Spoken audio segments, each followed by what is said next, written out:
அண்மையில சீனாவின் தியான்ஜன் நகரில் ஷாங்காய் ஒத்துழைப்பு அமைப்பின் உச்சி மாநாடு நடந்துச்சு.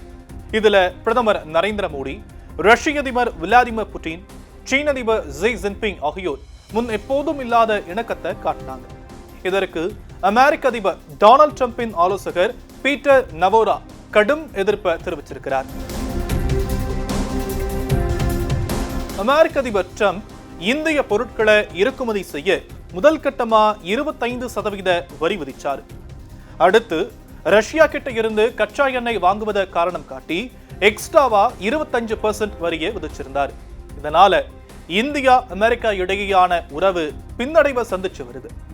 இரு நாடுகளுக்கு இடையே நடைபெற்று வந்த தடையற்ற வர்த்தக ஒப்பந்தங்களுக்கான பேச்சுவார்த்தைகளும் இப்போ நடைபெறல. அமெரிக்காவுடனான உறவுல பின்னடைவு ஏற்பட்டா இந்தியா சீனா அண்ட் ரஷ்யாவுடனான தன்னுடைய நெருக்கத்தை மேலும் அதிகரிக்கும் அப்படின்னு அமெரிக்க அரசியல் வல்லுநர்கள் அதிபர் டொனால்ட் ட்ரம்பை எச்சரித்து வந்தாங்க. இப்போ சமீபத்துல சீனாவுடைய தியான்ஜன் நகரில் நடைபெற்ற ஷாங்காய் ஒத்துழைப்பு அமைப்பின் உச்சி மாநாடு அதை உறுதிப்படுத்துவதா அமைந்திருக்கு. ரஷ்யா கிட்ட இருந்து அதிக அளவுல கச்சா எண்ணெய் வாங்கக்கூடிய நாடு அப்படின்னா அது சீனா தான். ஆனா சீனாவுக்கான இறக்குமதி வரியை விட இந்தியா மீது இறக்குமதி வரி அதிகமா இருப்பதாகவும், இதனால அமெரிக்காவுக்கான இந்தியாவின் ஏற்றுமதி பாதிக்கப்பட்டிருக்கு. இது அமெரிக்க உற்பத்தியாளர்களையும் ஏற்றுமதியாளர்களையும் பாதிப்பதாகவும் சொல்லப்படுது.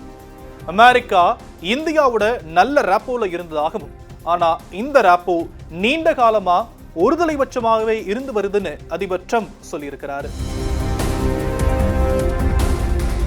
உலக வல்லரசா இருக்கக்கூடிய அமெரிக்கா இந்தியாவுடன் நல்ல ராப்போல இருப்பதாகவும், ஆனா அந்த ராப்போ நீண்ட காலமா ஒருதலைபட்சமாகவே இருந்து வருதுன்னு அதிபர் ட்ரம்ப் சொல்லியிருக்கிறாரு.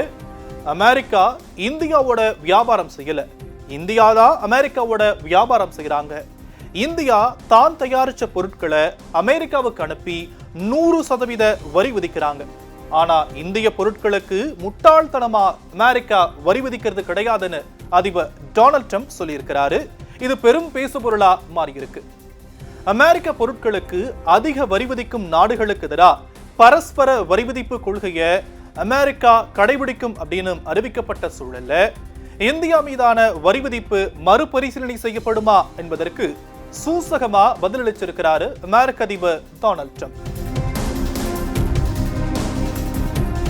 இந்தியாவுடனான தொலைநோக்கு பார்வையுடன் நீண்ட கால உறவை கொண்டிருக்கக்கூடிய அமெரிக்காவை ட்ரம்புடைய ஈகோ அழிக்க அனுமதிக்க முடியாது அப்படின்னு அமெரிக்காவுக்கு இந்தியாவுடனான உறவு மிக முக்கியம், இல்லனா அந்த இடத்தை சீனா கைப்பற்றும் அப்படின்னு அமெரிக்க அரசியல் தலைவர்கள் சொல்றாங்க.